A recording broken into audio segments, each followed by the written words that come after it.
This is a production of the Chemical Education Material Study.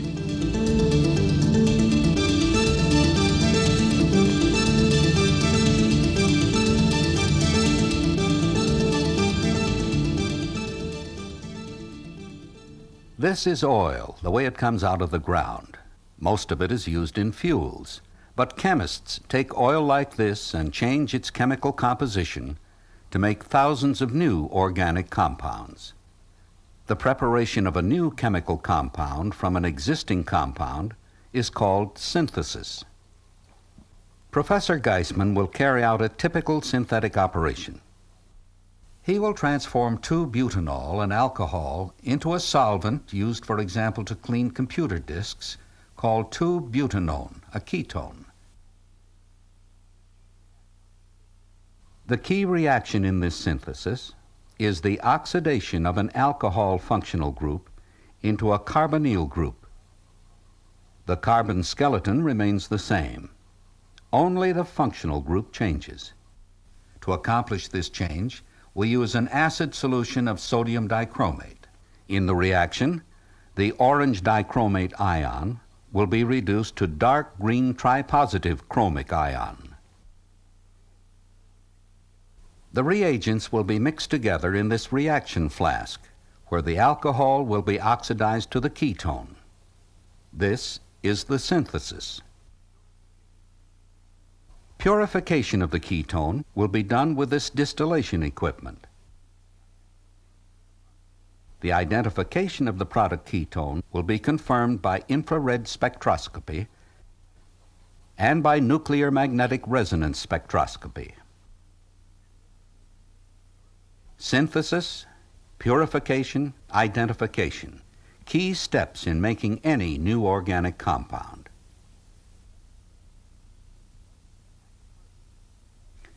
As a first step, Dr. Geisman assembles the apparatus and the reagents. But how much of each reagent will be needed? To find out, we first write a balanced equation for the reaction. This is the way we do it. We start with the structural formula for 2-butanol.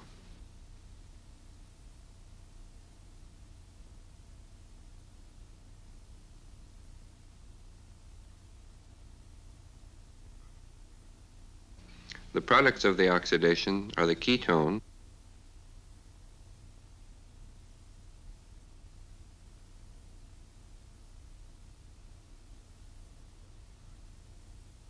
plus 2 hydrogen ions plus 2 electrons. This is the half reaction for the oxidation of the alcohol. Here the other half reaction has been added to give the net equation. 3 moles of butanol are oxidized to butanone, while 1 mole of dichromate in the presence of acid is reduced to chromic ion. With this, we can calculate the amounts of reagents that will be needed. 2-butanol has this structure and a molecular weight of 74. For the size of the apparatus we shall be using, 1/2 mole of butanol will be a convenient amount. Let's base our calculations on that amount. 1/2 mole, then, will be half of 74, or 37 grams. Now for the procedure. First, weigh the empty beaker and set the balance for the 37 grams determined by the calculation. Professional chemists use many safety precautions. However, in our process, equipment and chemicals are of such little hazard compared to the skill of the professional that glasses are not worn. In school labs, where someone else's mistakes can be dangerous to you, glasses should be worn at all times. Do note the great care and careful techniques Professor Geisman uses.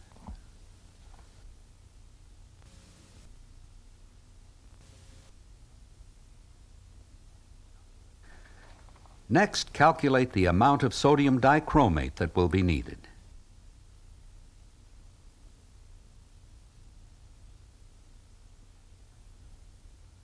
And measure out the required amount.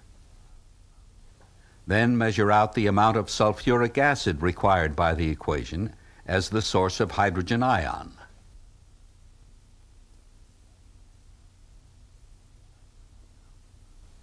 Geisman has now determined and weighed out the amounts of the three reagents needed in the synthesis.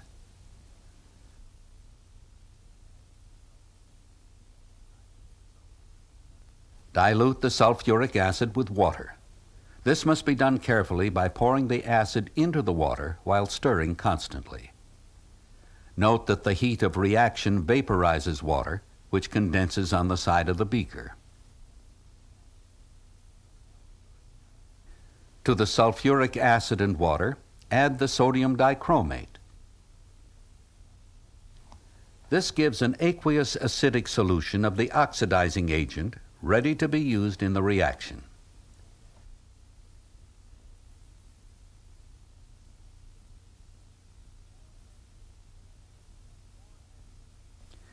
Before adding the reagents to the reaction flask, Geisman uses diethyl ether to dissolve the butanol.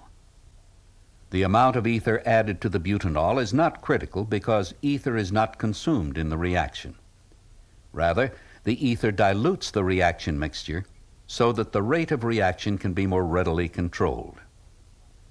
Also, the product ketone is much more soluble in ether than in water. This property will be helpful in the purification stage. Now that the solution of butanol in ether is ready in the reaction flask, the orange-colored oxidizing solution made from sodium dichromate, sulfuric acid, and water is poured into the dropping funnel.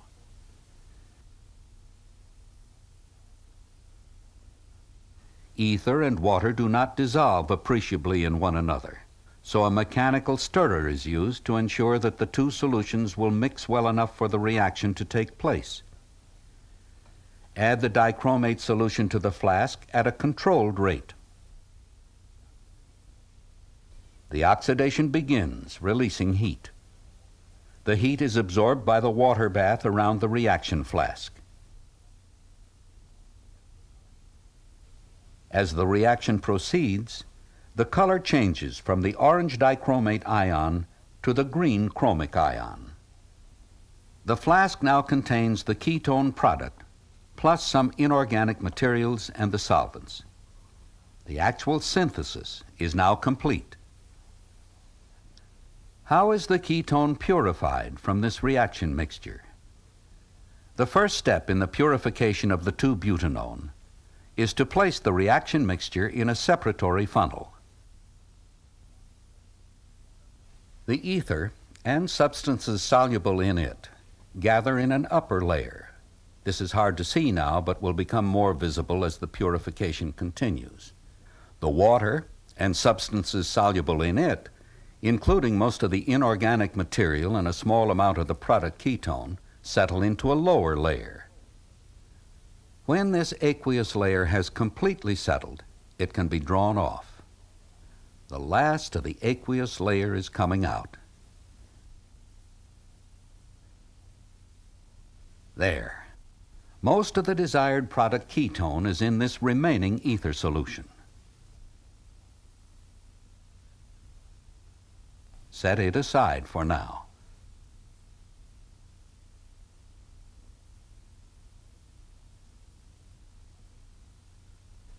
The aqueous layer is returned to the funnel.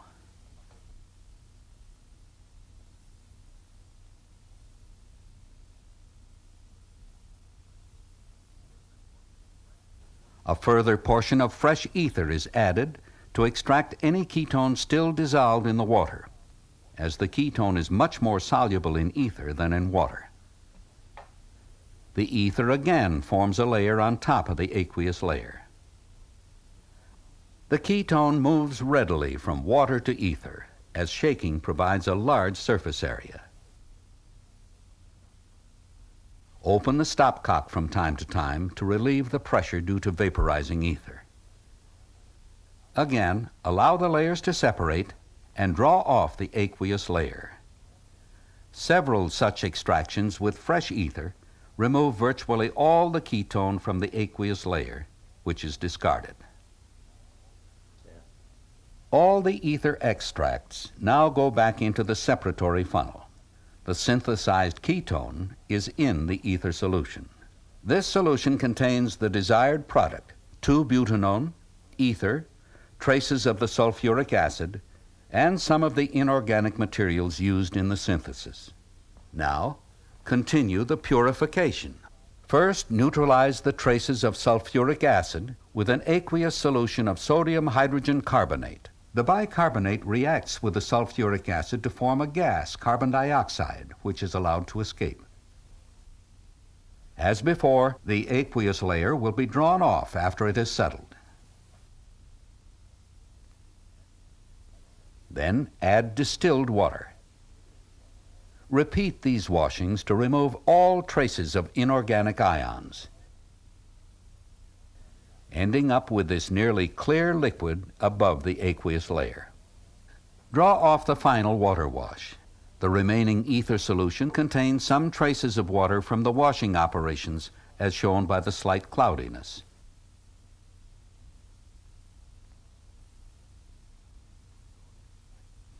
To absorb these traces of water, place solid anhydrous sodium sulfate in contact with the ether solution.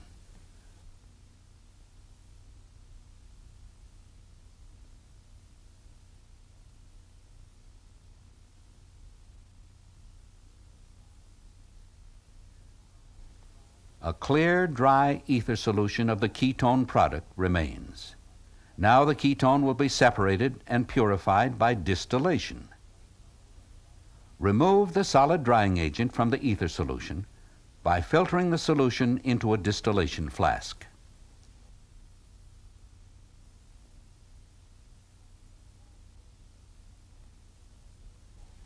These small boiling chips of porous material promote the formation of bubbles and help the solution boil smoothly. Notice the electric heater. Ether vapors are highly flammable, so no open gas flames are used because of the danger of fire.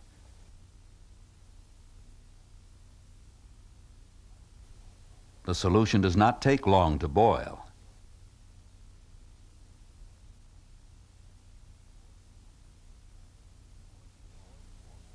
The boiling point of pure diethyl ether is 34.6 degrees Celsius. The ether vapors condense in a water-cooled coil and collect in this receiver. Eventually, the temperature starts to rise above 35 degrees, so most of the ether must have been distilled. The material remaining in the distillation flask is the ketone plus residual ether.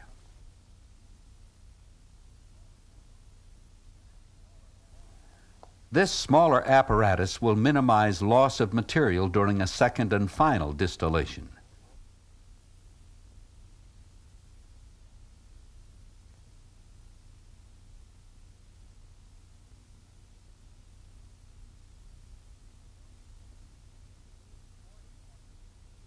The boiling point of the ketone is listed in the handbook as 79.6 degrees Celsius.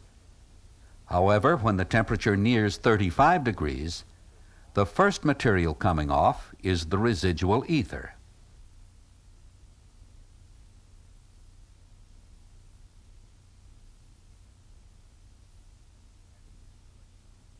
As distillation continues, a ring of condensing ketone vapor rises through the column and surrounds the thermometer bulb.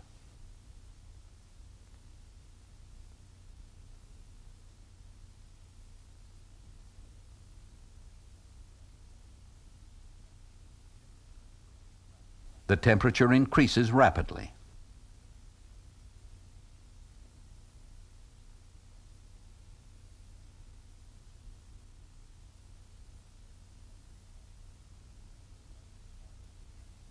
At this point, change the receiver and attach a previously weighed flask.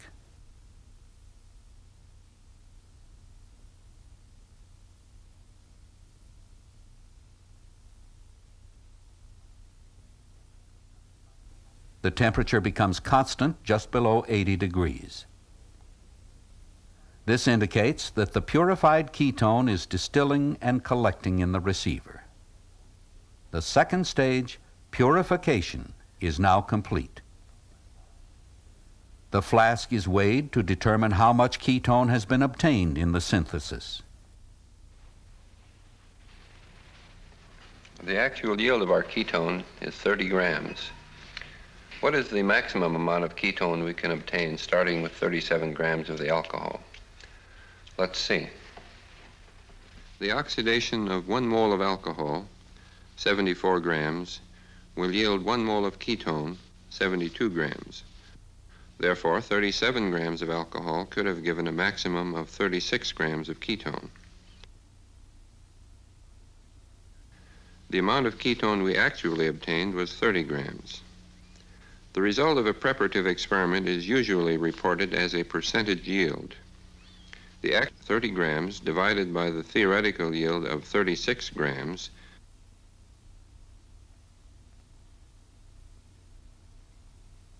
gives us 83%, the percentage yield. This is a reasonably good result. Yields as good as or better than this can often be obtained if one is careful in controlling the conditions of the reaction and in isolating and purifying the product. How do we show our product is the same as this known sample of 2-butanone? Here is one identification procedure. Pour the known sample of the ketone into a small container and then into a cell which fits onto an infrared spectrometer.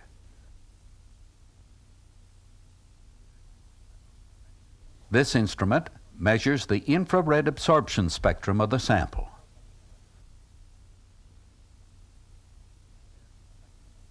Compare the spectrum of the known sample of the ketone to the spectrum obtained from the product of our synthesis.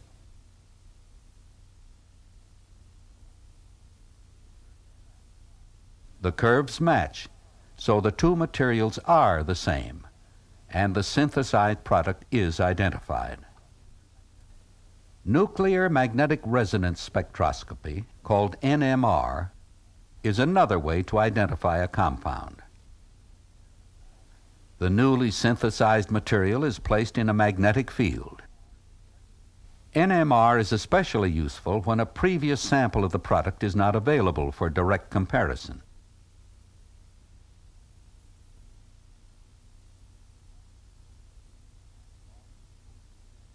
Often, using NMR, only the empirical formula may be needed to deduce the full structure. This type of spectroscopy measures the absorption of radio waves by nuclear magnets placed in a strong magnetic field. Protons, like the ones in the 2-butanone, are nuclear magnets, and the energies they absorb are characteristic of their chemical environment. We know the empirical formula of 2-butanone is C4H8O. What is the structure of the material we have synthesized? This highest spectral peak shows that there is a CH3 group separated from any other hydrogens. This set of peaks shows a CH3 group next to a CH2 group. And these peaks show a CH2 group next to a CH3 group. These three groups add to C3H8. As the empirical formula for the molecule is C4H8O, there are a C and an O unaccounted for. Together they constitute a CO group, which does isolate one CH3 group. So the overall structure is identified as 2-butanone. As you can see, NMR is a powerful method of determining structure.